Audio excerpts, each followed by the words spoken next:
معلوم یہ ہوا میرے بھائیوں کہ ایمان کے ساتھ شعور کے ساتھ نیکی کو اختیار کرنا، نیکی کو غالب کرنا اور بدی کو ترک کرنا، برائی سے اجتناب کرنا، برائی کو دنیا سے مٹانے کی کوشش کرنا، یہی عمل ایک انسان کا کیا ہے؟ تزکیہ ہے۔ میرے بھائیوں اور دوستوں، میں آپ سے یہ عرض کرنا چاہتا ہوں کہ تزکیہ کے اعتبار سے اگر آپ دیکھیں گے تو تزکیہ مختلف چیزوں کا آپ دیکھیں گے مختلف اعتبار سے ہوتا ہے، لیکن آج کا موضوع ہمارا جو ہے وہ تزکیہ نفس کے تعلق سے ہے، اس لیے میں اپنی بات کو جو کچھ میں کہوں گا وہ تزکیہ نفس کے تعلق سے کہوں گا۔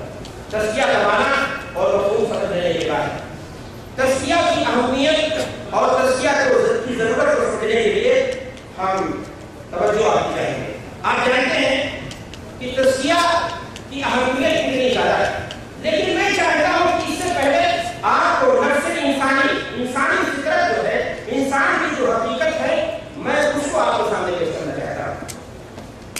انسان کا وجود جسم اور روح سے مرکب، اللہ تبارک و تعالیٰ نے انسان کو جسم اور روح کا مجموعہ بنایا۔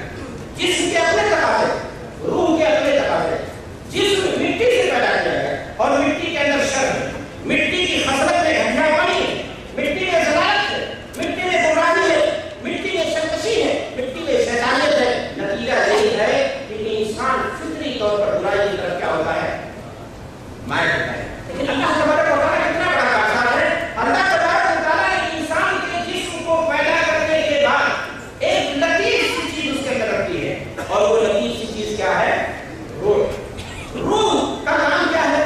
وہ برائی سے نفرت کرتا ہے، انسان کو بھلائی کی طرف دعوت دیتا ہے، اچھائی کی طرف رغبت دیتا ہے، امانت داری کی، صدق و سچائی کی اور راست بازی کی اور دیگر چیزیں جو عدل و انصاف ہیں ان تمام کی کیا کرتا ہے؟ تعلیم دیتا ہے۔ لیکن میرے بھائی اور دوستوں، آپ کو جاننا چاہیے کہ نفس اور روح کے بیچ میں ایک چیز اور جو خون کا ایک ٹوکرا ہے، خون کا ایک ٹوکرا جسے آپ اور ہم دل کہتے ہیں، اور جس کے بارے میں اللہ کے رسول صلی اللہ علیہ وسلم نے فرمایا الا ان فی الجسد مضغہ اذا صلحت صلح الجسد كله واذا فسد الجسد كله۔ اللہ کے رسول جناب محمد رسول اللہ صلی اللہ علیہ وسلم ارشاد فرما رہے ہیں کہ جسم کے اندر، ہر انسان کے جسم کے اندر خون کا ایک ٹکڑا ہے جو دل کہا جاتا ہے۔ یہ دل انسان کا اگر یہ نفس سے جڑ گیا، یہ دل اگر نفس سے جڑ گیا تو یہ شیطانی بن جاتا ہے، اور یہ دل اگر روح سے جڑ گیا تو یہی دل میرے بھائیوں اور دوستوں کیا بن جاتا ہے؟ شیطانی بن جاتا ہے۔ ایک انسان اپنے دل کو اگر اچھائی سے جوڑتا ہے، اگر اس پر نفس کا دباؤ نہیں آنے دیتا ہے، تو پھر ایسی صورت میں جس طرح گرمی کا ایک اثر ہوتا ہے، ٹھنڈی کا ایک اثر ہوتا ہے، اسی طرح میرے بھائی اور دوستوں برائی کا اور بھلائی کا ایک اثر ہوتا ہے۔ آپ اپنے دل کو جتنا اپنے نفس سے جوڑیں گے، نفس ہمارا بھی چلا رہے گا، اور اپنے دل کو آپ جتنا بھلائی سے جوڑیں گے، جتنا خیر سے جوڑیں گے، جتنا نیکی سے جوڑیں گے، قرآن کی تلاوت سے جوڑیں گے، ذکر و اذکار سے جوڑیں گے، عبادت سے جوڑیں گے، سجدہ و بندگی سے جوڑیں گے، تقوی و طہارت سے جوڑیں گے، یہ دل آپ کا رحمانی بنتا چلا جائے گا۔ یہ دل آپ کا شیطان کا مرکز ہے، انسان فتنہ و فساد کا منبع بن جائے گا اگر اس دل پر انسان اپنے نفس کو غلبہ دینے کی مہلت دے گا اور ایسی صورت پیدا کرے گا۔ میرے بھائی اور دوستوں، قرآن مجید کا اللہ تعالیٰ فرماتا ہے فَإِنَّهَا لَا تَعْمَلُ الْأَبْصَارُ فَإِنَّهَا لَا تَعْمَلُ الْأَبْصَارُ وَلَكِنْ تَعْمَلُ الْقُلُوبُ الَّتِي فِي الصُّدُورِ۔ ایک آپ غور کیجیے، قرآن مجید کا اللہ فرما رہا ہے کہ دل کی بڑی اہمیت ہے۔ میرے بھائی اور دوستوں، آپ دل کے تعلق سے حضرت ابو ہریرہ رضی اللہ تعالیٰ عنہ فرماتے ہیں کہ القلب ملک والاعضاء جنود۔ دل کیا ہے؟ یہ بادشاہ ہے، اور جسم کے تمام اعضاء انسان کے کیا ہوتے ہیں؟ یہ اس کے لشکر ہوتے ہیں۔ القلب ملک والاعضاء جنود فاذا تاب الملك تاب جنود۔ اگر دل ٹھیک ہے، بادشاہ ٹھیک ہے، تو اس کے لشکر بھی کیا ہوتے ہیں؟ اس کے اعضاء و جوارح بھی کیا ہوتے ہیں؟ ٹھیک ہوتے ہیں۔ واذا خبث الملك خبث جنود۔ اگر دل بادشاہ جو ہے وہ خراب ہو جائے تو اس کے اعضاء و جوارح کیا ہو جاتے ہیں؟ خراب ہو جاتے ہیں، بگڑ جاتے ہیں۔ تو میرے بھائی اور دوستوں، کتاب و سنت کے دائرے میں رہتے ہوئے ہر مسلمان کو اپنے دل کی صفائی کی، اپنے دل کی طہارت کی، اپنے دل کی پاکیزگی کی، اپنے نفس کی صفائی کے لیے کوشش کرنی چاہیے، اور جتنا کوشش آپ کریں گے ذکر کے ذریعہ، تسبیح کے ذریعہ، تحلیل کے ذریعہ، قرآن مجید کی تلاوت کے ذریعہ، اسی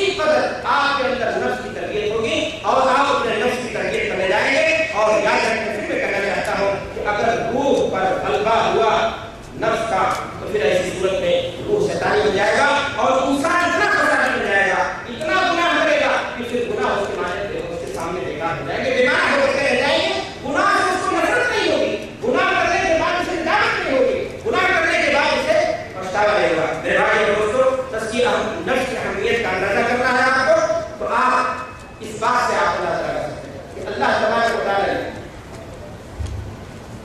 دنیا کے اندر جتنے بھی نبی بھیجے، جتنے بھی رسول بھیجے، جتنی بھی آسمانی کتابیں بھیجی، ان کا مقصد لوگوں کے دلوں کا، لوگوں کے نفس کا کیا تھا؟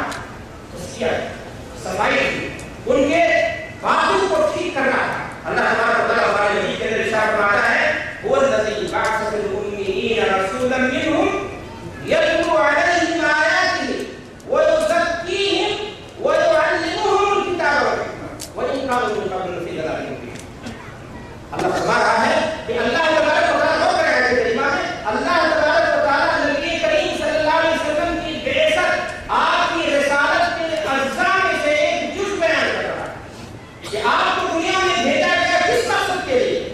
لیزکیہم، تاکہ وہ جا کر کے دنیا میں لوگوں کے نفس کا کیا کرتے ہیں؟ تزکیہ کرتے ہیں۔ اب اگر کوئی چیز رسالت کا جز قرار پائے گی تو اس کی اس چیز کی اہمیت کا اندازہ لگانا آپ کے لیے مشکل ہوگا۔ میرے بھائی اور دوستو، قرآن مجید کے اندر آپ غور کریں، اللہ تبارک و تعالیٰ نے بہت ساری آیات کے اندر اس بات کو زور دیا ہے۔ آپ قرآن مجید کی آیات کا مطالعہ کریں گے تو آپ کو پتہ چلے گا کہ ایک نبی نہیں، اللہ نے جتنے بھی نبی اس دنیا کے اندر، ہر نبی کی بعثت کا، ہر نبی کے اوپر جو آسمانی کتاب نازل کی گئی، اس کتاب میں بھیجے جانے کا مقصد یہ تھا کہ وہ اپنے ماننے والوں کی نفس کا کیا کرتے ہیں؟ تزکیہ کرتے ہیں، اور ان کے لیے ان کی روحانی ضرورتوں کو اس کو کیا کرتے ہیں؟ آپ جانتے ہیں کہ ایک انسان کی دو ضرورتیں ہوتی ہیں۔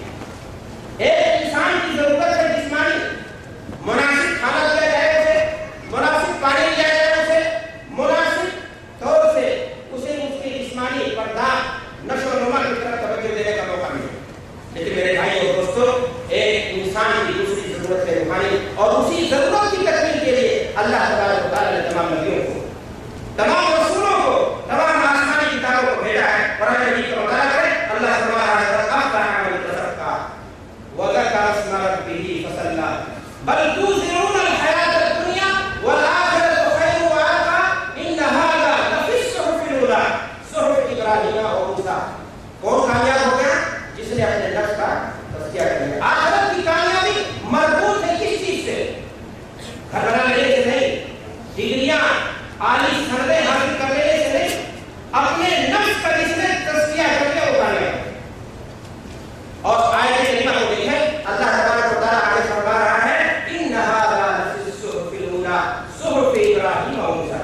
اسی بات کی وحی ابراہیم علیہ السلام کے صحیفے میں بھی آئی تھی، اور موسیٰ کو بھی اسی بات کا حکم دیا گیا تھا۔ گویا کہ ہمارے نبی، آخری نبی حضرت محمد رسول اللہ صلی اللہ علیہ وسلم کے ساتھ ایک خاص نہیں بلکہ تمام انبیاء کی بعثت کا مقصد ہے، چاہے وہ ابراہیم علیہ السلام ہو، چاہے وہ موسیٰ علیہ السلام ہو، چاہے وہ عیسیٰ علیہ السلام ہو، یا اور کوئی نبی ہو۔ اللہ تبارک و تعالیٰ فرما رہا ہے موسیٰ علیہ السلام کے بارے میں، اذهب إلى فرعون إنه طغى فقل هل لك إلى أن تزكى۔ اللہ کہہ رہا ہے موسیٰ علیہ السلام کو، فرعون کے پاس مقصد کیا ہے؟ فرعون نے معصیت کے ذریعہ، اللہ کی نافرمانی کے ذریعہ، بغاوت کے ذریعہ، شر و فساد کے ذریعہ، ظلم و زیادتی کے ذریعہ اس نے اپنے نفس کو دھسا دیا ہے، نفس کو اس نے دبا دیا ہے، حق کو پامال کرنے کی کوشش کر رہا ہے۔ موسیٰ کو بھیجا جا رہا ہے کہ آپ جائیں، نبی ہیں، اور فرعون کے پاس جائیں، اور بھیجے جانے کا مقصد اللہ تبارک و تعالیٰ بتاتا ہے کہ تاکہ فرعون کے نفس کا کیا کر دیا جائے؟ تزکیہ کر دیا جائے۔ تو میرے بھائی اور دوستوں، تزکیہ لفظ بڑا اہم ہے، اور اس تعلق سے قرآن مجید میں اللہ تبارک و تعالیٰ نے بڑے سارے اصول بیان کیے۔ حضرت آدم علیہ السلام کو اللہ نے اسی لیے بھیجا، اور اسی لیے نہیں بھیجا بلکہ قرآن مجید کی آیت کریمہ یہ بتا رہے ہیں کہ حضرت آدم علیہ السلام اپنے دعا بھی کر رہے ہیں، وہ دعا کر رہے ہیں۔ حضرت ابراہیم علیہ السلام دعا کر رہے ہیں کہ اے اللہ، ان میں سے ایسا نبی ہے، ربنا وابعث فیہم رسولا منہم یتلو علیہم آیاتک ویعلمہم الکتاب والحکمہ ویزکیہم انک انت العزیز الحکیم۔ آپ غور فرمائیں کہ حضرت ابراہیم علیہ السلام خانہ کعبہ کی تعمیر کر رہے ہیں اور دعا کر رہے ہیں، ربنا وابعث فیہم، اے اللہ ان کے درمیان بھیج، انہیں نے کا ایک رسول، اور بھیجے جانے کا مقصد کیا ہے؟ اللہ تعالیٰ خصوصیت کے ساتھ بتا رہا ہے ویزکیہم، تاکہ انہیں قرآن سکھائے، انہیں حکمت کی بات سکھائے،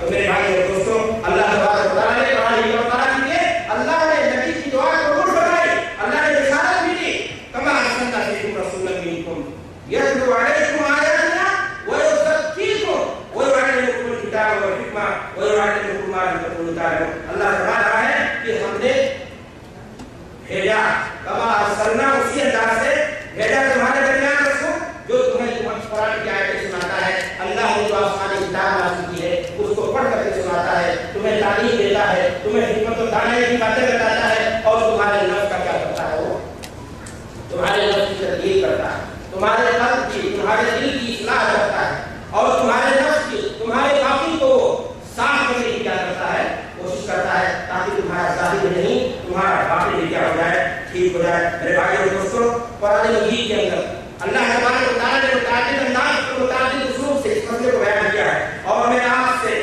آگے بڑھتے ہوئے کہنا چاہتا ہوں کہ تزکیہ نفس کی اہمیت کا اندازہ اگر آپ کو لگانا ہے تو آپ قرآن مجید کا اور مطالعہ کریں۔ اللہ تبارک و تعالیٰ قسمیں کھا رہا ہے تقریباً 11 چیزوں کی، اور وہ آیت کریمہ میں نے آپ کے سامنے خطبے میں سننا کی بات پڑھی ہے۔ اللہ تعالیٰ لگ بھگ 11 چیزوں کی قسم کھا رہا ہے، اور 11 چیزوں کی قسم کھانے کے بعد اللہ تبارک و تعالیٰ فرما رہا ہے قد افلح من زکاہا وقد خاب من دساہا۔ تو میرے بھائیو اور دوستو اللہ تبارک و تعالیٰ اتنا زور دے کر کے اگر کسی چیز کو بیان کر رہا ہے اس کا مقصد یہ ہے کہ وہ چیز اہم ہے، اور اسی ناطے ایسا اللہ تبارک و تعالیٰ نے اللہ کے نبی جناب محمد رسول اللہ صلی اللہ علیہ وسلم کی ذاتی زندگی کا مطالعہ کریں۔ احسن الناس اتقاکم للہ اخشاکم للہ۔ اس دھرتی پر کسی ماں نے ایسا سکون نہیں پیدا کیا جو اللہ کے حق کو صحیح معنی میں آپ سے زیادہ جاننے والا ہو، اور اللہ سے آپ سے زیادہ ڈرنے والا ہو۔ لیکن میرے بھائی اور دوستو اللہ کے رسول جناب محمد رسول اللہ صلی اللہ علیہ وسلم کی زندگی کا مطالعہ ہے۔ اللہ کے رسول صلی اللہ علیہ وسلم سجدے کی حالت میں ہیں اور دعا کر رہے ہیں اللہم آت نفسی تقواہا، اللہم آت نفسی تقواہا وزکھا انت خیر من زکاہا انت ولیھا ومولاھا۔ اللہ کے نبی جناب محمد رسول اللہ صلی اللہ علیہ وسلم دعا کر رہے ہیں کہ اللہ تبارک و تعالیٰ آپ کے نفس کے اندر، آپ کے دل کے اندر طہارت پیدا کر دے اور آپ کے نفس کا تزکیہ کر دے۔ دراصل تزکیہ نفس اگر ایک انسان کو حاصل ہو جائے میرے بھائی اور دوستوں پھر اسے عبادت میں مزہ آنے لگتا ہے، اسے ایمان کی مٹھاس کہا جاتا ہے۔ اور اگر ایک